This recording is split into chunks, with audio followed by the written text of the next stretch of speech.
నమస్కారం. నా TV news వార్తలకు స్వాగతం. ముందుగా వార్తల్లోని ముఖ్యాంశాలు. చంద్రబాబుపై అంబటి రాంబాబు విమర్శలు. కాంగ్రెస్ బీజేపీలతో ద్వంద్వ రాజకీయాలంటూ ఆరోపణ. నిరుద్యోగ భృతి హామీ అమలు కాలేదని విమర్శ. మెగా డీఎస్సీ పోస్టుల అమ్మకాలపై సంచలన ఆరోపణలు.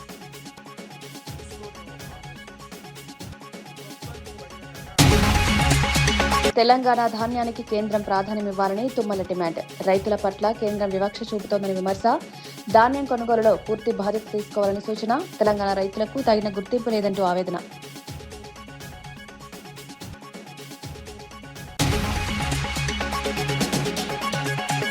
మహిళలకు 33% రిజర్వేషన్లు ప్రకటించిన టీడీపీ. 2029 ఎన్నికలకు చారిత్రాత్మక నిర్ణయం. మహిళల రాజకీయ సాధికారతకు మహానాడులో కీలక నిర్ణయం. టీడీపీ నిర్ణయంపై హర్షం వ్యక్తం చేసిన హోంమంత్రి అనిత. విజయవాడ ధర్నా చౌక్ లో వీఆర్ఓ ఉద్యోగుల ఆందోళన. ఉద్యోగాలు కోల్పోయిన సిబ్బందికి న్యాయం చేయాలని డిమాండ్. పెండింగ్ బకాయిల చెల్లింపుపై ఆగ్రహం. నిరంకుశ వైఖరిపై చర్యలు తీసుకోవాలని నిరసన.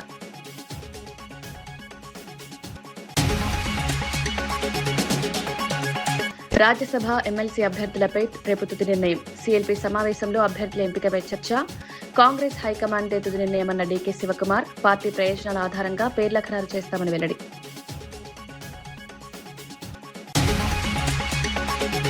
ఆంధ్రప్రదేశ్ రాజకీయాల్లో మరోసారి మాటల యుద్దం కొనసాగుతోంది. మాజీ మంత్రి అంబటి రాంబాబు ముఖ్యమంత్రి చంద్రబాబు నాయుడుపై తీవ్ర విమర్శలు చేశారు.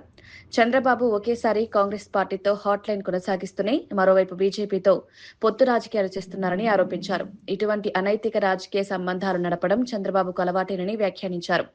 ఎన్నికల సమయంలో ఇచ్చిన హామీలను ప్రభుత్వం అమలు చేయడంలో విఫలమైందని, ముఖ్యంగా నిరుద్యోగులకు అందిస్తామని చెప్పిన నిరుద్యోగ భృతి ఇప్పటికీ అమలు కాలేదని విమర్శించారు. మెగా డీఎస్సీ పేరుతో ఉద్యోగాల భర్తీ ప్రక్రియలో అక్రమాలు జరిగాయని ఆరోపించారు. డీఎస్సీ పోస్టులకు ₹1,00,000 అమ్ముకున్నారని తీవ్ర వ్యాఖ్యలు చేశారు. మహానాడులో కూడా చంద్రబాబు నాయుడు గారు దాన్ని ఓదరగొట్టారు. ఇవాళ రేవంత్ రెడ్డి గారు వెళ్ళి దాన్ని ఓపెన్ చేస్తే అద్భుతమైన మాటలు చెబితే తెలుగుదేశం జెండాలు పుచ్చుకుని అందరూ స్వాగతం పలికారు. చిత్రం చూశారుగా. కాంగ్రెస్ పార్టీ ముఖ్యమంత్రి కాంగ్రెస్ పార్టీకి వ్యతిరేకంగా పెట్టినటువంటి ఒక రాజకీయ పార్టీకి స్వర్గస్థుడైనటువంటి ఎన్టీ రామారావు గారి విగ్రహాన్ని కాంగ్రెస్ పార్టీ ముఖ్యమంత్రి ఆవిష్కరిస్తుంటే తెలుగుదేశం జెండాలు పుచ్చుకుని వెళ్లి ఆహ్వానం పలికారు. చంద్రబాబు నాయుడు గారు మాత్రం హాట్ గా మన ఈయనతో మాట్లాడుతూ ఉంటాడు రేవంత్ రెడ్డి గారితో. మీకు గుర్తుందో లేదో, చంద్రబాబు నాయుడు గారు ముఖ్యమంత్రి అయిన తర్వాత హైదరాబాద్ లో ఒక మీటింగ్ పెట్టారు. చంద్రబాబు నాయుడు గారు, రేవంత్ రెడ్డి గారు. ఏమిటయా మీటింగ్ అంటే విభజన సమస్యల పరిష్కారం కోసం ఒక మీటింగ్ పెట్టారు. గుర్తుందా మీకు? పెద్ద ఆర్భాటం చేశారు. వాళ్ళు చాలా కోరికలు అడిగారు, వీళ్ళు అడిగారు. తల వాసిపోయి తిరుపతిలో వాటా కూడా కావాలన్నారు వాళ్ళు. అంతేకాదు బీచ్లో కూడా వాటా కావాలన్నారు. అబ్బాయి ఇప్పుడు లాభం లేదు అబ్బాయి, మళ్ళా వాయిదా వేస్తున్నాం, దీనికి ఒక కమిటీ వేస్తున్నాం. ఈ కమిటీ అనేక సార్లు కూర్చుని సమస్యలు పరిష్కరిస్తుంది అన్నారు. మళ్ళా కమిటీ కూర్చుంది. ఏమిటి డ్రామా? ఆంధ్రప్రదేశ్ లో చంద్రబాబు నాయుడు గారికి కాంగ్రెస్ పార్టీ ఒక బి టీం, అలాగే తెలంగాణలో కాంగ్రెస్ పార్టీకి తెలుగుదేశం పార్టీ ఒక బి టీం. ఏమి డ్రామాలే నాకు అర్థం కాలేదు. ఏమిటి విచిత్రమైనటువంటి రాజకీయాలు? సిగ్గు లజ్జ ఉన్నాయా రాజకీయాల్లో? ఒక స్పష్టత లేదా? కానీ ఇలాంటి అనైతికమైన రాజకీయాలు నడుపుతున్నటువంటి వ్యక్తి కూటమిలో చంద్రబాబు నాయుడు గారు చేస్తున్నటువంటి సిగ్గుమాలిన అనైతికమైన రాజకీయాలను భారతీయ జనతా పార్టీ కూడా కనిపెడుతుంది. వాళ్ళు కూడా ఆలోచన చేస్తున్నారు అనేటువంటి భావన సర్వత్రా అనుకుంటున్నారు. ఇప్పుడు ఏం తెలిసి మెగా డిఎస్సి ఇవాళనే విద్యార్థి విభాగం వైఎస్ఆర్ కాంగ్రెస్ పార్టీకి సంబంధించి రాష్ట్ర వ్యాప్తంగా నిరసన ప్రదర్శన చేయడం జరిగింది. ఇవాళ మెగా డిఎస్సీలు ఎంత మోసం చేశారయ్యా, ఎంత దుర్మార్గం చేశారయ్యా. స్పోర్ట్స్ కోటా అని చెప్పేసి విజయవాడలోని ధర్నా చౌక్ వద్ద గ్రామీణ పునర్నిర్మాణ సంస్థ వీఆర్ఓ ఉద్యోగులు ఆందోళన చేపట్టారు. సంస్థ యాజమాన్యం అనుసరిస్తున్న నిరంకుశ వైఖరిపై చర్యలు తీసుకోవాలని వారు డిమాండ్ చేశారు. ఉద్యోగాలు కోల్పోయిన సుమారు 2,300 మంది సిబ్బంది తమ కుటుంబాలకు న్యాయం చేయాలని కోరుతూ నిరసన వ్యక్తం చేశారు. దశాబ్దాలుగా మారుమూల గ్రామాల్లో సేవలందించినప్పటికీ తమ సమస్యలను పట్టించుకోవడం లేదని ఆవేదన వ్యక్తం చేశారు. ముఖ్యంగా 2011 నుండి పెండింగ్ లో ఉన్న ప్రావిడెంట్ ఫండ్ ఇతర ఆర్థిక బకాయిలను ఇప్పటి వరకు చెల్లించలేదని ఆరోపించారు. కావాల్సినటువంటి బకాయిలు చెల్లించాలని చెప్పేసి ఎన్నో తీరుగా వాళ్ళకి మెమరాండాలు, విజ్ఞప్తులు, వినతి పత్రాలు సమర్పించాం. అయినా కూడా యాజమాన్యం పెడచెవన పెట్టి మమ్మల్ని మీరు ఎంప్లాయీసే కాదని చెప్పేసి నిమ్మకగా వివరిస్తూ అక్రమ కేసులు బనాయిస్తున్నటువంటి సందర్భం. మీరు ఖచ్చితంగా ఎంప్లాయీస్ అని చెప్పేసి గౌరవ PF కమిషనర్ గారు గుర్తించి మాకు ట్రిబ్యునల్లో కూడా ఆర్డర్ వచ్చిన సందర్భాల్లో ఇప్పుడున్నటువంటి యాజమాన్యం మేము PF ఇవ్వాలంటే మా దగ్గర డబ్బులు లేవు కాబట్టి ఆస్తులు అమ్ముకుంటామని చెప్పేసి ఆస్తులు అమ్మిన సందర్భం కూడా మేము గుర్తు చేసి ఆస్తులు అమ్మొద్దు అని చెప్పేసి గౌరవ హైకోర్టు గారికి కూడా విన్నవించడం జరిగింది. ఉమ్మడి హైకోర్టు తెలంగాణ వారు మీరు అమ్మి ఆ అమౌంట్ని జమ చేయమంటే ఇప్పటివరకు జమ చేయని సందర్భాలు. ఇప్పుడున్నటువంటి యాజమాన్యం ఇవాళ ఓన్లీ కేవలం మతతత్వాలతోటి రాజ్యం నడుస్తున్నట్టుగా వాళ్ళు చేస్తున్నారు. ఇకనైనా ప్రభుత్వం స్పందించి ఈ 2,300 ఎంప్లాయీస్కి కుటుంబాలను ఆదుకోవాలని చెప్పేసి మేము కోరుతా ఉన్నాం. మమ్మల్ని స్వచ్ఛంద సేవకుల కింద గుర్తించి ఈరోజు మేము చేస్తున్న ప్రతి పనిలో డైరెక్టర్గా చెప్పుకుంటున్న వెలాంగిణి గారు ఈ సంస్థలకు సంబంధించిన ఆస్తులన్నీ పోగు చేసుకుని అక్రమ ఆస్తులన్నీ ఆయన అమ్ముకుంటూ ప్రతి పనికి అడ్డుకుంటూ మాకు రావాల్సిన బకాయిలు ఏది రాకుండా చేస్తున్నారు. తెలుగుదేశం పార్టీ మహానాడులో మహిళలకు 33% రాజకీయ రిజర్వేషన్లు కల్పిస్తూ చేసిన తీర్మానాన్ని బీసీ సంక్షేమ సంఘం నాయకులు స్వాగతించారు.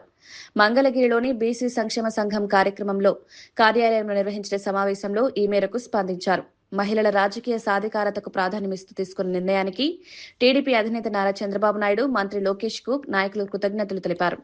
సంఘం రాష్ట్ర అధ్యక్షుడు కేశవ శంకర్రావు మాట్లాడుతూ మహిళా రిజర్వేషన్ బిల్లు 1996 నుంచి పెండింగ్ లో ఉన్నప్పటికీ ప్రస్తుతం కూటమి ప్రభుత్వం మహిళలకు న్యాయం చేసే దిశగా కీలక అడుగు వేసిందన్నారు. దేశవ్యాప్తంగా ఒక పండుగ వాతావరణం, ఆనాడు నందమూరి తారక రామారావు గారు చేసినటువంటి సంస్కరణల్ని గుర్తు చేసుకుంటూ జాతీయ వర్కింగ్ ప్రెసిడెంట్ నారా లోకేష్ గారు వారి యొక్క ప్రతిపాదించడం ఈ రాష్ట్రంలో మహిళలకి 33% కేంద్ర ప్రభుత్వం ఇచ్చినా ఇవ్వకపోయినా మేము ఇస్తానంటూ చాలా గొప్ప పరిణామం కూడా మేము భావిస్తూ ఉన్నాం. చాలా సంతోషం. చాలా కీలకమైనటువంటి నిర్ణయాన్ని చంద్రబాబు నాయుడు గారు కానీ లోకేష్ గారు కానీ ఆ విధంగా నిర్ణయం తీసుకోవటం అనేది చాలా హర్షించదగ్గ విషయం.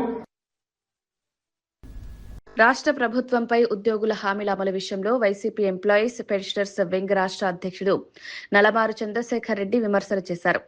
అధికారంలోకి వచ్చిన వెంటనే ఉద్యోగులకు మధ్యంతర భృతి అందిస్తామని చంద్రబాబు నాయుడు హామీ ఇచ్చారని గుర్తు చేశారు.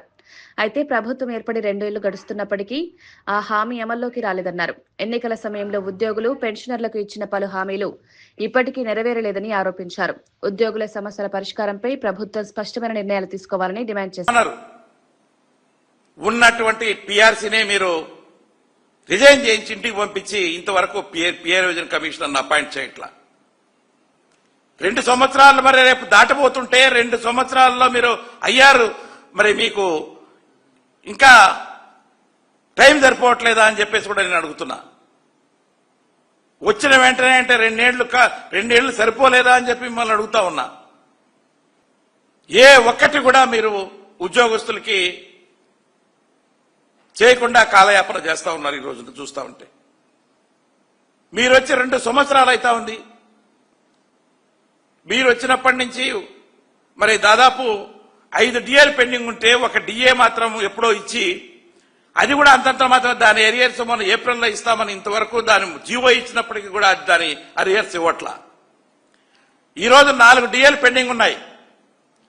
మా డిఏలు మాకు ఎప్పుడు చెల్లిస్తారు అని చెప్పేసి ఈ సందర్భంగా మేము క్వశ్చన్ చేస్తా ఉన్నాం. దాదాపు మాకు 40,000 కోట్ల రూపాయల బకాయిలు ఈ రోజున ప్రభుత్వం దగ్గర నుంచి రావాలి. మా సొమ్ము మేము దాచుకున్నటువంటి GPF అయితేనేంటి, మరి రిటైర్మెంట్ బెనిఫిట్స్ అయితేనేంటి, ఇలాంటి అన్ని కూడా ఉద్యోగస్తులకి, పెన్షనర్స్ కి రావాల్సినటువంటి సొమ్ము దాదాపు 40,000 కోట్ల రూపాయలు ఉంది. అంటే రోజు రోజుకు పెరుగుతూ పోతుందంటే అంటే మీకు ఇవ్వాలనుందా? తెలంగాణ రైతుల పట్ల కేంద్ర ప్రభుత్వం వివక్ష చూపుతోందని వ్యవసాయ, మార్కెటింగ్, కోఆపరేటివ్, చేనేత, టెక్స్టైల్ శాఖ మంత్రి తుమ్మల నాగేశ్వరరావు విమర్శించారు. దేశానికి అన్నం పెట్టే తెలంగాణ రైతులకు తగిన ప్రాధాన్యం లభించడం లేదన్నారు. ఇతర రాష్ట్రాలతో పోలిస్తే తెలంగాణ నుంచి తక్కువ పరిమాణంలోనే ధాన్యం కొనుగోలు జరుగుతోందన్నారు. రాష్ట్రంలో 1,50,00,000 మెట్రిక్ టన్నుల పైగా ధాన్యం ఉత్పత్తి అవుతున్నప్పటికీ కేంద్ర ప్రభుత్వం పరిమిత స్థాయిలో మాత్రమే కొనుగోలు చేస్తోందని ఆవేదన వ్యక్తం చేశారు. కొడుతుండో తిడుతుండో అని చెప్పి పాపం ప్రజలందరూ భావిస్తారు. అదే రకంగా వీడు పిల్లిని చంపి శ్రాద్ధం పెట్టినట్టుంది వీడు యొక్క ఉపవాస యాత్ర. ఎవరైనా చూస్తే నవ్వుతారు అనేటటువంటి కనీస ఇంగితం లేకుండా అటు కేంద్ర ప్రభుత్వంలో బాధ్యత వహించేటటువంటి ఈనాడు భారతదేశం మొత్తాన్ని మేము హస్తగతం చేసుకుంటామని చెప్పగలిగేటటువంటి ఒక పార్టీ. తెలంగాణ రాష్ట్రం కొత్త రాష్ట్రం, చిన్న రాష్ట్రం. సార్ చెప్పినటువంటి లెక్కలన్నీ చూస్తే మీరు సిగ్గుతోటి ముసుగేసుకొని ఇంట్లో పండుకోవాల్సినటువంటి వాళ్ళు వాటినన్నింటినీ వదిలిపెట్టి బరి తెగించి బజార్లో తిరుగుతున్నారనంటే భారతీయ జనతా పార్టీ ఎంత నిస్సిగ్గుగా ప్రజలు ఏమన్నా అనుకుంటారేమో అనేటటువంటి ఏమాత్రం ఇంగితం లేకుండా మైక్ దొరికితే చాలు పిచ్చి మాటలతోటి ప్రజలు అసహించుకునేటట్టుగా వాస్తవాలను వక్రీకరించి వాళ్ళ బాధ్యతలను విస్మరించి మంచిగా చేసేటటువంటి ఇప్పుడు ఈ లెక్కలన్నీ మీరు కరెక్ట్ గా ప్రొజెక్ట్ చేస్తే భారతదేశంలో ప్రొక్యూర్మెంట్ అంతా, తెలంగాణలో జరిగిన ప్రొక్యూర్మెంట్ అంతా, మీ జీవిత కాలంలో దేశం మొత్తం పరిపాలించేటటువంటి బీజేపీ ఒక్క తెలంగాణ రాష్ట్రంలో చేసినటువంటి ప్రొక్యూర్మెంట్ చేయలేనటువంటి అసమర్థులు. అదేవిధంగా ఈ రాష్ట్రానికి ఏ రకంగా ఏ కోణంగా కూడా మీరు ప్రోరేటా తీసుకున్నా కూడా మాకు పండినటువంటి 1,50,00,000 మెట్రిక్ టన్నులు ప్రోరేటాగా కూడా మాకు మీరు FCI నుంచి మాకు ఆర్డర్స్ ఇవ్వట్లేదు. పంజాబ్కి, హర్యానాకి, వేరే రాష్ట్రాలకేమో వాళ్ళ పంట తక్కువైతే మొత్తం ప్రొక్యూర్ చేస్తారు.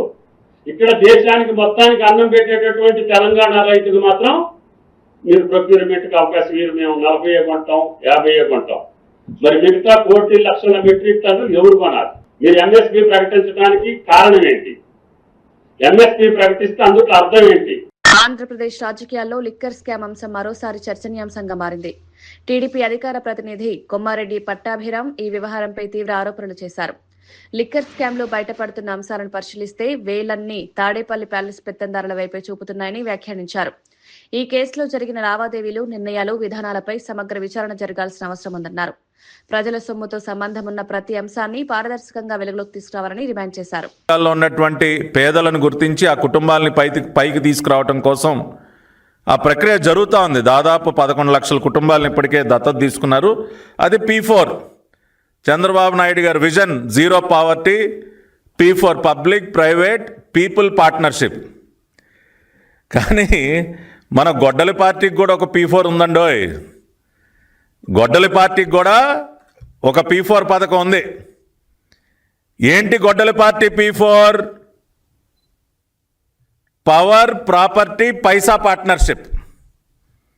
గొడ్డలి పార్టీ P4 ఏంటయ్యా అంటే అది పవర్, ప్రాపర్టీ, పైసా పార్ట్నర్షిప్. అధికారాన్ని అడ్డం పెట్టుకొని అడ్డగోలుగా ఆస్తులు సంపాదించటం, ఖజానాలో సొమ్ములు నింపుకోవటం అనేదే గొడ్డలి పార్టీ P4. పవర్, ప్రాపర్టీ, పైసా పార్ట్నర్షిప్. మరి ఈ పవర్, ప్రాపర్టీ, పైసా పార్ట్నర్షిప్ పథకం ద్వారా ఇవాళ అనేక మంది అనేక రకాలుగా లబ్ధి పొందారు.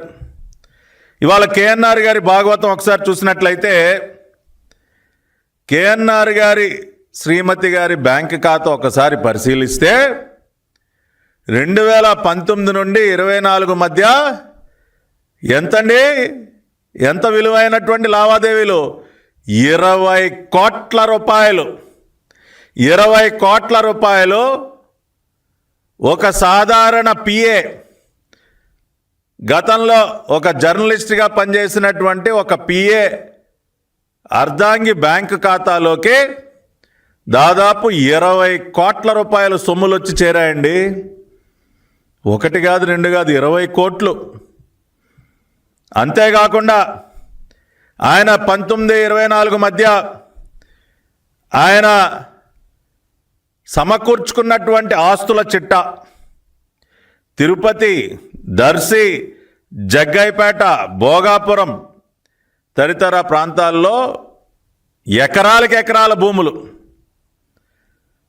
ఒక్క జగ్గైపేట దగ్గర దాదాపు 40 ఎకరాలకు పైబడి భూమి టీడీపీ మహానాడు వేదికగా మహిళల రాజకీయ సాధికారతకు సంబంధించిన కీలక నిర్ణయం ప్రకటించింది.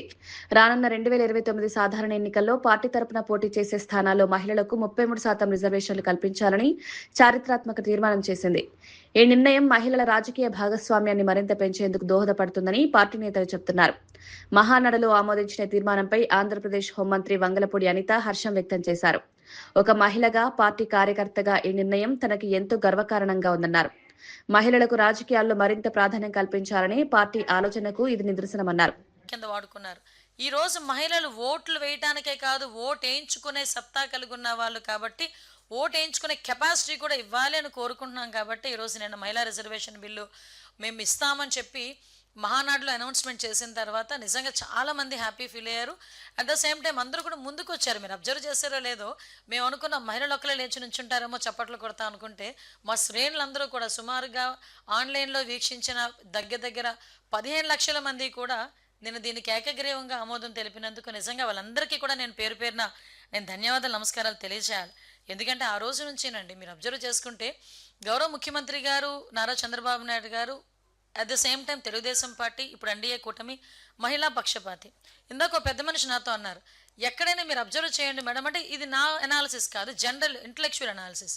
చంద్రబాబు నాయుడు గారు ముఖ్యమంత్రిగా ఉంటే ఎంతో కొంత మహిళ సేఫ్గా ఫీల్ అవుతుంది.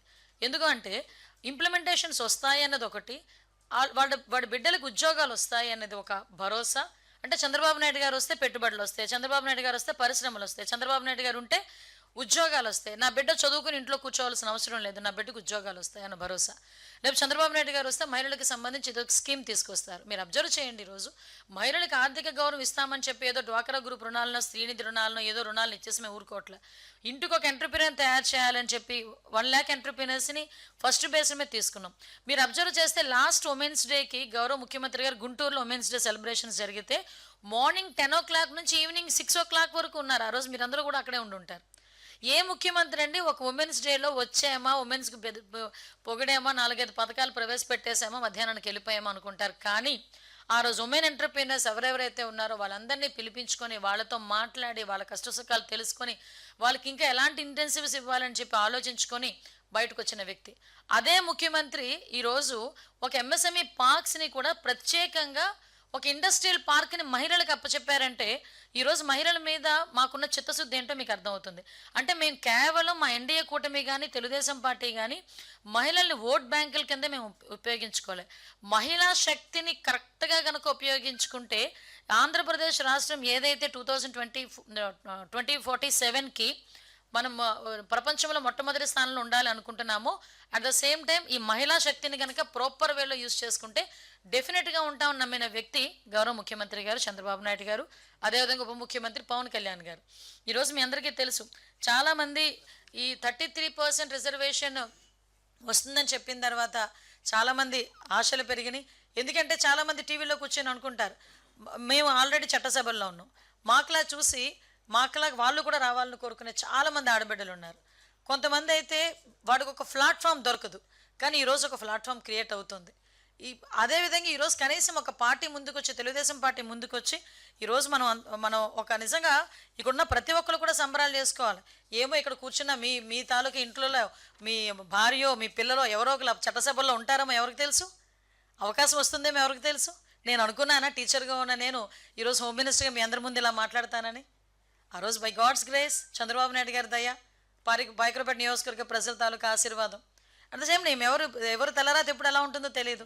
ఈరోజు ఇంతమంది మహిళా రిజర్వేషన్ విషయంలో 33% రిజర్వేషన్ వచ్చినప్పుడు ఎవరైనా రావచ్చు ఆ టైంలో. నిజంగా ఒకటి చెప్పాలంటే ఇది ఒక సామాజిక విప్లవం కింద భావించాలి.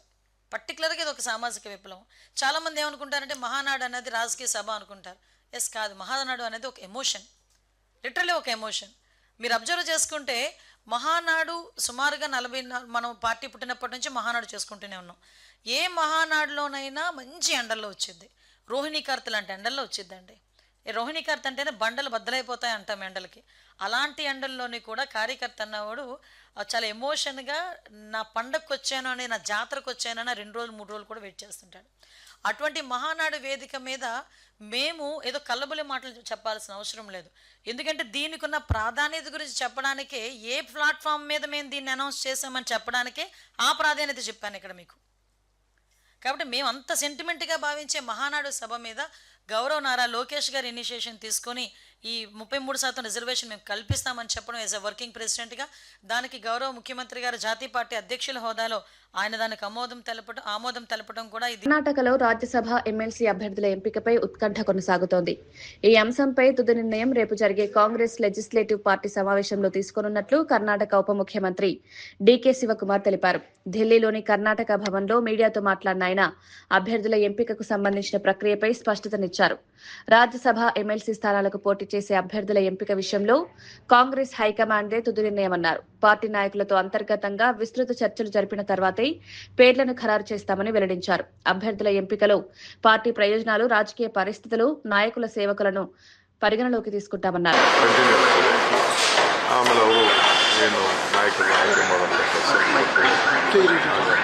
ಸರ್, ಇವತ್ತು ವೇಣುಗೋಪಾಲ್ ಮತ್ತು ಖರ್ಗೆ ಭೇಟಿ ಆಗಿದೆ. ರಾಜ್ಯಸಭಾದ ಏನೋ ಚರ್ಚೆ ಆಯಿತು ಸರ್? ಯಾವುದು ಇದೆಲ್ಲ ರಾಜ್ಯಸಭಾದೆಲ್ಲ ನಮ್ಮ ಜವಾಬ್ದಾರಿ ಅಲ್ಲ. ಚರ್ಚೆ ಅಭಿಪ್ರಾಯ ಕೇಳ್ತೀವಿ, ಅದನ್ನು ಖಂಡಿತ ನಾವು ಮಾತಾಡ್ತೀವಿ. ಅದನ್ನು ಅವ್ರು ಬಿಟ್ಟಿದ್ದು ವಿಚಾರಗಳು ಅವತ್ತು ಮಾತಾಡ್ತೀವಿ. ಫಸ್ಟ್ ಏನು ಮಾತಾಡ್ತೀವಿ, ಅದನ್ನು ಅವರೇ ವೇಣುಗೋಪಾಲ ಮಾತಾಡಿದ್ವಿ. ಗೊತ್ತಿಲ್ಲ, ಇನ್ನು ನಾಯಕನ ಆಯ್ಕೆ ಮಾಡೋದೇ ಗೊತ್ತಿಲ್ಲ ನಿಮಗೆ. ನಾಳೆ ಇದೆ, ನಾಳೆ ಆಯ್ಕೆ ಆದಮೇಲೆ ಆಮೇಲೆ ನಿಮಗೆ ಖಂಡಿತ ಗೊತ್ತಾಗ್ತದೆ. Sir, in English, if you can repeat, sir, on the Rajya Sabha. See, already the day Venugopal has already said that we have discussed. We will announce the list along with the other states. That is the information what I have got. And that they have taken various opinions from us. They will inform you later. It is not my information. And sir, why when? Also, there are some talks going on. There are some reports coming in that Nothing, I don't know about it. The party high command will take, even MLC also, Rajya Sabha also, it is the high command decision. We just give them the suggestion, that's all. KJ Charge, no, I don't want. So when are you going to take the vote? When are you going to take the vote? When, I don't know still when they will elect the leader of the Congress National Party, then we will discuss. tomorrow is voting. Thank you, sir. Yeah, I say keep. One question. Sir, wait. Not more than that, sir. Not more than that. Only one question, sir. It's important. Just one question, sir. Tomorrow, I have not opened my mouth. But tomorrow the name plate will change, sir.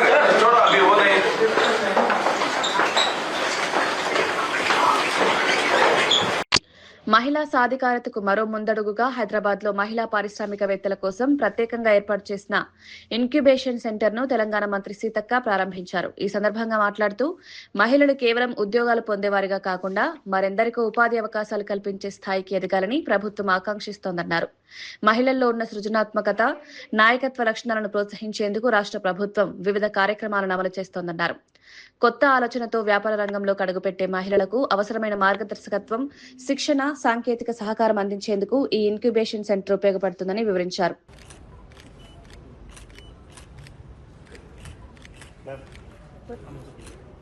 Incubation programme self Telangana అనే కార్యక్రమాన్ని గురించిన కార్యక్రమ లక్ష్యం challenge fund మద్దతు, incubation మరియు mentorship, సామర్థ్య అభివృద్ధి మరియు శిక్షణ, ఉత్పత్తి అభివృద్ధి మరియు విజయ్ మాల్యా, నీరవ్ మోడీ, ఇంకో మోడీ వాళ్ళందరూ మొత్తం బ్యాంకులను వేల కోట్లు తీసుకొని డబ్బులు కట్టక ఎగ్గొట్టి విదేశాలు పారిపోయారు.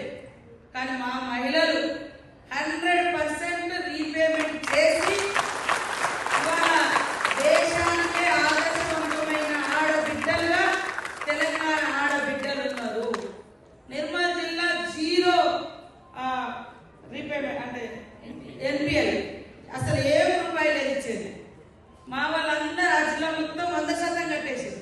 ఇంకా అన్ని జిల్లాలో కూడా 99% అక్కడి వరకు వచ్చింది రీపేమెంట్. సో ఇంత అద్భుతంగా ఎక్కడ కూడా జరగడం లేదు. కాబట్టి ఇది ఒక గొప్ప చరిత్ర.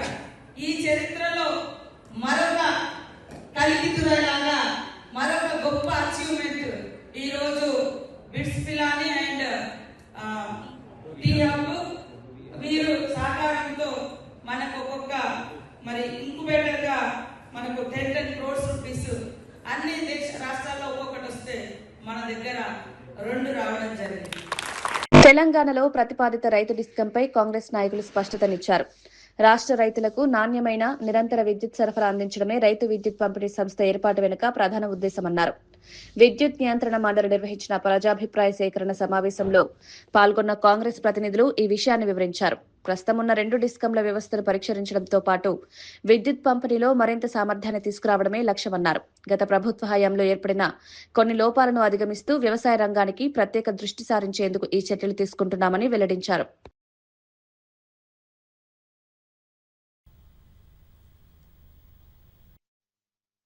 ఆర్డీఎస్ఎస్ సెంట్రల్ గవర్నమెంట్ ఉన్నటువంటి స్కీమ్ లో కూడా ఎక్కడ కూడా రైతులకు మీటర్లు పెట్టాలన్న క్లాజే లేదు. ఈ రాష్ట్ర ప్రభుత్వానికి అటువంటి ఆలోచన లేదు. రైతులకు ఉచిత కరెంట్ ఇచ్చిందే కాంగ్రెస్ పార్టీ. అది మా పేటెంట్. ఈ రోజు ఇంకా దానికి బ్రహ్మాండంగా ఇవ్వాలన్న ఆలోచనతో ఈ రైతు డిస్కమ్ ని తీసుకొస్తున్నాం తప్ప అసలు ఎక్కడ కూడా గతంలో ఉన్నటువంటి ఏదైతే తప్పుడు లెక్కలు చూపించకుండా ఎక్కడ కూడా లాసెస్ లేకుండా ట్రాన్స్మిషన్ లాసెస్ లేకుండా చేయాలన్న ఉద్దేశంతో ప్రభుత్వం ఈ రోజు ఈ యొక్క నిర్ణయం తీసుకుంది. రైతు మోటార్లకు మీటర్లు పెడితే మమ్మల్ని ఊరేయమని చెప్పినాం, లేకపోతే వాళ్ళని ఊరేయమని చెప్పినాం. ఎందుకంటే ఇలాంటి యొక్క అబద్దాలను ప్రచారం చేసే బీఆర్ఎస్ పార్టీ రాజకీయ లబ్ధి పొందాలని చూస్తున్నది. రైతులను రౌడీలుగా చూసి బేడీలేసిన పార్టీ బీఆర్ఎస్ పార్టీ. ఇలా 60,000 కోట్ల రూపాయల అప్పులు చేసింది బీఆర్ఎస్ పార్టీ. జెన్కో గానీ ట్రాన్స్కో గానీ అప్పుల ఊబిలో ఉండడానికి కారణం కేవలం ఆ కాళేశ్వరం లాంటి వైట్ ఎలిఫెంటే కదా.